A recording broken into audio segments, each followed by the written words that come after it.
Hey LEGO fans, and welcome back to MB Bricks. I'm Maya, and I'm going to be taking you through my newest MOC called Grenworth Castle.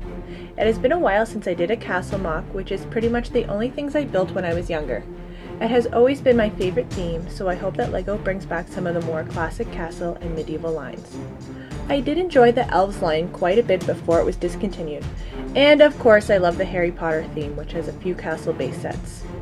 I was not, however, a fan of the Nexo Knights line, so I'm hoping with that line done, and elves done as well, we will see a more classic line of sets coming back in a few years. Anyways, enough rambling, and let's take a closer look at this MOC.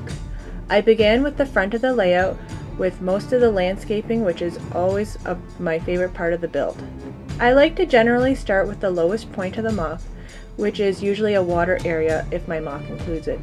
In this case, I laid out where I wanted the swamp to be and began with the rockwork around it. I knew I wanted the castle to look fairly elegant, and building in a broken down walkway and dock would emphasize the much nicer castle behind it. I added some extra details to spruce up the swamp with a small boat and some vegetation and swamp animals. Castle Grenworth is currently under attack by the mountain trolls. This was a fun scene to throw in, with the troll picking up a soldier who is coming at the troll to defend the castle. The soldier has lost his helmet and spear in the tussle, but has his buddies charging in to defend him. We also have this soldier who is quite unbothered by the takeover and stopped to have a drink. On the other side here, we have another troll, actually sending flaming spears towards the castle, and he is about to be attacked by a group of soldiers running out of the castle. The troll has actually already managed to set fire to the tree just outside the castle walls on the other side of the moat, which could possibly spread with the flaming embers on the ground under the tree.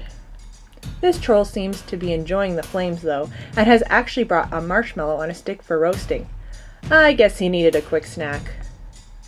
Before we move on to the castle, I'll just show you guys this corner here, where I have a couple of court jesters making off with the beautiful ladies, who are all too excited to be getting away from the battle. As I've mentioned in previous MOCs, I like to have jesters doing funny things during what would normally be as serious or scary times in real life, because hey, it's LEGO, gotta have some fun. Back to the castle, we can finally look at some of the details put into the front gateway as more soldiers filter out to battle. The portcullis does move up and down, and I have used some of my favorite collectible minifigures, the gargoyles, as a few statues defending the entryway. Here we see another troll very excited to have officially infiltrated the castle. The left and right of the entryway are the same, with the angled walkway leading from another turret. This lady warrior is getting ready to defend against the troll who has managed to climb up the castle wall. The other side has multiple archers attacking another troll here. Access is gained to these turrets and walkways through the staircase leading down from the trapdoors. Inside the castle walls is a bustle of activity as more troops line up in the armory to get dressed and ready for battle. There are many helmets, shields, and weapons ready to go, made by the castle's blacksmith. Hanging flags show that the castle is actually quite cheery when it's not under attack. Moving to the left, we can see the main entrance to the rest of the inside the castle, where the king and queen would have their quarters. I would have loved to be able to double this size and have an interior, but you can imagine that it expands beyond here. I did want to include some treasure that the trolls may be after, so I put some atop this tower to give a good indication of the castle's riches. Finally, on the far left side here, we have a market area where two lady figs are hiding out, unsure of what to do. There is a variety of farm, fish, and bakery goods that villagers bring to the castle to sell when it's not being attacked.